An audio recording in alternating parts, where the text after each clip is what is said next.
నమస్కారం. నవతరానికి నాంది నవ్య కార్యక్రమానికి స్వాగతం. అలసటగా అనిపించినప్పుడు కొబ్బరి నీళ్లు తాగితే నిమిషాల్లో తేరుకున్నట్లు అనిపిస్తుంది కదూ. అవి శరీరానికి అందించే పోషకాలు బోలెడు. చర్మ సంరక్షణలోనూ ఈ ప్రకృతి సిద్ధమైన నీళ్లు సహాయపడతాయని తెలుసా? ఎలాగంటే మనం అప్పటికప్పుడు చర్మం తాజాగా కనిపించాలంటే చాలామంది ఆశ్రయించేది మిస్ట్నే. కొబ్బరి నీటితో దీన్ని సహజంగా తయారు చేసుకోవచ్చు. ఒక వంతు చొప్పున కొబ్బరి నీళ్లు, రోజ్ వాటర్ తీసుకుని ఈ మిశ్రమానికి కొన్ని చుక్కలు నచ్చిన ఎసెన్షియల్ ఆయిల్ని కలపాలి. దీన్ని ఓ స్ప్రే బాటిల్లో పోసుకొని ఫ్రిడ్జ్లో పెట్టుకుంటే సరి. స్కిన్ కేర్ రొటీన్, మేకప్లకు ముందైనా, చర్మం అలసటగా కనిపించినప్పుడైనా అలా ముఖంపై స్ప్రే చేసుకుంటే సరి. ఇది చర్మానికి కావాల్సిన పోషకాలతో పాటు తేమని అందిస్తుంది. ఇక మరిన్ని ఆసక్తికరమైన విషయాలు తెలుసుకోబోయే ముందు ఇప్పుడు నవ్యలో హోమ్ డెకరేటివ్ ఐటమ్స్ చూద్దాం.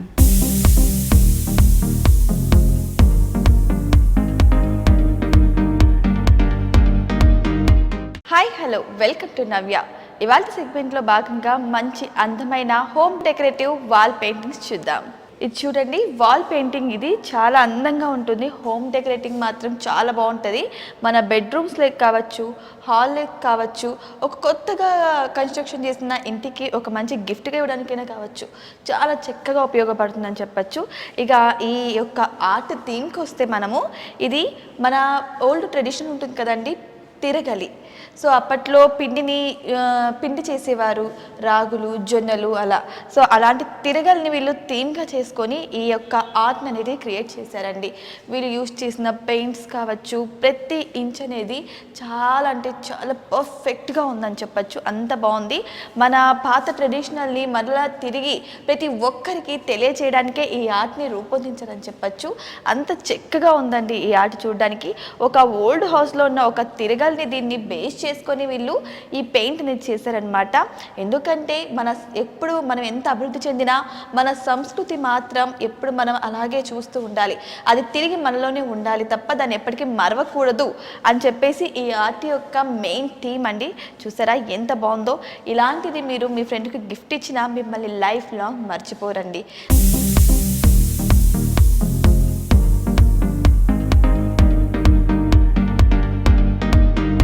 చూడండి ఈ పెయింటింగ్ ఎంత అందంగా ఉందో. ఇది మన ట్రెడిషనల్ని మళ్ళీ మనకి రిపీట్ చేయడానికి అనమాట ఈ యొక్క పెయింటింగ్ అనేది. ఇది చూస్తే మీరు, ఇది తులసి కోట అండి. మన ఇంటి ముందర తులసి కోట ఉండేది కదా. అప్పుడప్పుడు మన పూర్వీకులు పెద్ద ఇండ్ల ముందు తులసి కోట పెట్టేవాళ్ళు కదా. సో ఆ తులసి కోటే అండి ఇది. చూసారా ఎంతో రంగులతో, హంగులతో ఎంత అందంగా పెయింట్ చేశారో. నాకు తెలిసి ఇది కూడా సూర్యుడు అని అనుకుంటున్నానండి. ఎందుకంటే ఉదయించే సూర్యుడు ముందర ఉన్న తులసి కోట. ఎందుకంటే తెల్లవారుజామునే మన అమ్మ వాళ్ళు అప్పట్లో బాగా తులసి కోట చుట్టూ తిరిగి ప్రదక్షిణలు చేసి చాలా భక్తి శ్రద్ధలతో పూజించేవారు తెల్లవారుజామున. మేబీ ఇది తెల్లవారుజామున అయిండొచ్చండి, అందుకని సూర్యుని కూడా వేశారు. సో చూసారు కదా ఎంత బాగుందో. చాలా షైనీగా, చాలా అట్రాక్టింగ్గా ఉందండి. నాకు తెలిసి ఇలాంటి పెయింటింగ్ ఎవరు ఇష్టపడని వాళ్ళైతే ఉండరు. చాలా బాగుంది.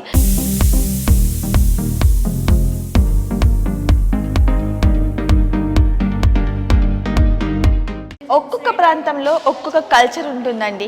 సో ఈ కల్చర్ వచ్చేసి ఒక పెంకుటిన్ల మీద ఉన్న కోడి పుంజు అనమాట. అంటే ఇది గోవా యొక్క ట్రెడిషనల్ అని చెప్పచ్చు. ఇప్పుడు మనం ఇక్కడ గోమాతని ఎలా పూజిస్తామో, మనకి నంది ఎలా ఉంటుందో, అలాగే వాళ్ళు కూడా ఇంటి ముందు ఇలాంటి ఒక కోడి పుంజు బొమ్మను అనేది పెట్టుకుంటారనమాట. సో అది వాళ్ళ ట్రెడిషన్. సో ఆ ట్రెడిషనల్ని ఇప్పుడు తీసుకొచ్చి దీన్ని ప్రింటింగ్ రూపంలో మనకి ఇలా చేశారనమాట, పెయింట్ చేశారు. అంటే ఒక పెంకుటిల్లు మీద ఉన్న ఒక కోడి పుంజు అనమాట. ఉదయం పూట నార్మల్గా మనం పూర్వీకులు అంటే చిన్నప్పుడు మనం పల్లెటూరులో ఉన్నప్పుడు అక్కడ కోడి పుంజులను పెంచుకుంటూ ఉండేవాళ్ళు. మన అమ్మమ్మ తాతయ్యల వల్ల పెంకుటింట్ల పైన కోడి పుంజు ఎక్కి కొకరుకో అని కూసేది తెల్లవారుజామున. సో అదే కాన్సెప్ట్ అండి ఇది. ఇంటిపైన ఉన్న ఒక కోడి పుంజు అనమాట. తెల్లవారుజామున ఒక కోడి పుంజు ఇంటిపైకి ఎక్కడం. సో ఇదనమాట కాన్సెప్ట్. చూసారా ఎంత అందంగా ఉందో. చాలా కలర్ఫుల్గా ఉందని చెప్పచ్చు.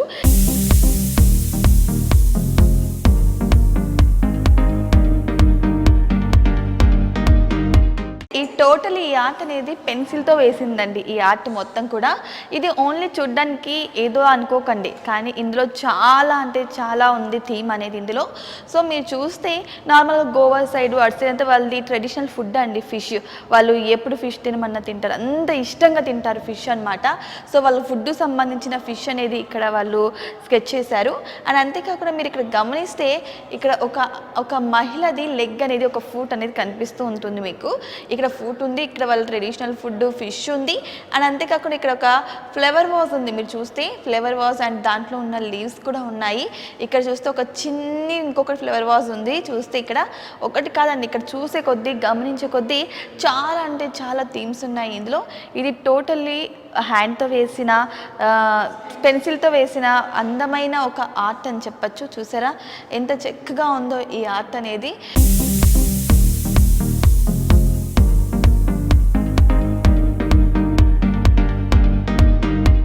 ఇది కూడా ఒక ఎచ్చింగ్ అండి. చూస్తే ఇక్కడ ఇదంతా కాన్సెప్ట్ వచ్చేసి క్లబ్ కాన్సెప్ట్ అండి. అంటే మామూలుగా వీకెండ్లో మొత్తం వీక్ అంతా కష్టపడి వీకెండ్లో ఎలా అయితే మెన్స్ అయితే వెళ్ళి క్లబ్లో ఎంజాయ్ చేస్తారో అదంతా కూడా వీళ్ళు ఒక పిక్లో వేసేసారండి. ఇక్కడ చూస్తే మీరు స్మోక్ చేయడం కావచ్చు, ఒకరితో ఒకరు కబుర్లు చెప్పుకోవడం కావచ్చు, రిలాక్స్ అవ్వడం కావచ్చు, సో స్మోక్ చేయడం అవన్నీ మీరు చూడొచ్చు. ఇక్కడ ఒక టేబుల్ చుట్టూ ఉండి ఎంజాయ్ చేయడం అనేది చూడొచ్చు. సో వాళ్ళ మైండ్కి తగ్గట్టుగా వాళ్ళ చూపులు కావచ్చు, వాళ్ళ దృష్టి కావచ్చు, వాళ్ళు చేసే పనులు కావచ్చు, ప్రతి ఒక్కటి కూడా ఇక్కడ వీళ్ళు మెన్షన్ చేశారు చూస్తే ఇదంతా ఒక పాత కాలానికి సంబంధించిన క్లబ్ అండి, ఇప్పటి కాలానికి సంబంధించిన క్లబ్ అయితే కాదు ఇది.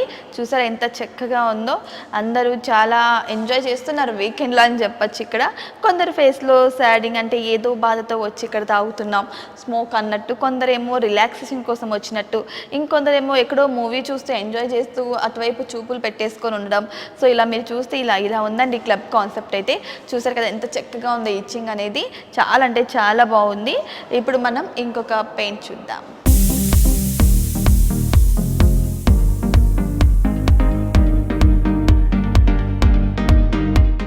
మీకు తెలిసి ఉంటుందండి సింహద్వారం. అప్పటి కాలంలో ఒక రాజభవనానికి వెళ్ళాలన్నా ఒక పెద్ద పెద్ద ఇంటికి ముందర ఒక సింహాన్ని అనేది పెట్టేస్తారు, దాన్ని సింహద్వారం అని అంటారనమాట.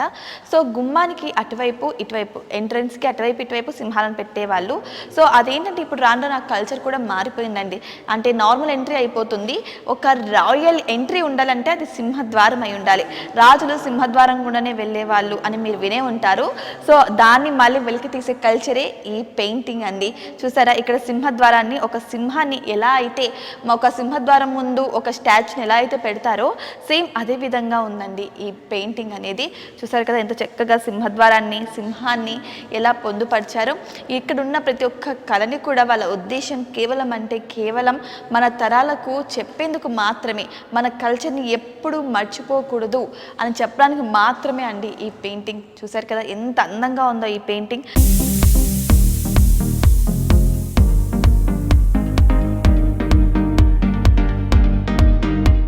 ఈ ఇచ్చింగ్ చూడండి, ఇది చూసినా కూడా చాలా మీనింగ్ఫుల్గా ఉంటుంది అనమాట. యాక్చువల్లీ ఇప్పుడు భారతీయ గ్రంథాలలో అన్నీ చాలా మతాలు ఉంటాయి, దానికి సంబంధించిన ఒక మతానికి సంబంధించింది ఈ బైబిల్ గ్రంథంలో ఉన్న ఒక చిన్న స్టోరీ అండి ఇది. మీకు తెలిసే ఉంటుంది, ఆదికాండంలో ఉన్న ఆదాము హవ్వ స్టోరీ అనమాట ఇది. ఇక్కడ చూస్తే మీకు ఇక్కడ ఒక స్నేక్ అనేది, అంటే స్నేక్ అంటే నాకు తెలిసి బైబిల్ దృష్టిలో సాతాను. సో సాతాన్ అనేది యాపిల్ని అనేది వాళ్ళకి ఇచ్చేస్తుంది. సో ఆ కాన్సెప్ట్ అంతా కూడా వీళ్ళు ఇందులో పెట్టేశారనమాట, ఆదాము హవ్వ కాన్సెప్ట్ అనమాట ఇది. ఆ యాపిల్ని వాళ్ళకి ఇవ్వడం వల్ల ఏంటంటే వాళ్ళు శాపగ్రస్తులు అవుతారు అలా అని ఒక స్టోరీ ఉంది కదా. సో ఆ స్టోరీ సంబంధించింది ఈ ఆర్ట్ అనమాట. చూసారు కదా ఎంతో అందమైన హోమ్ డెకరేటివ్ హ్యాండ్ మేడ్ పెయింటింగ్స్ని. మరో సెగ్మెంట్లో మళ్ళీ కలుద్దాం.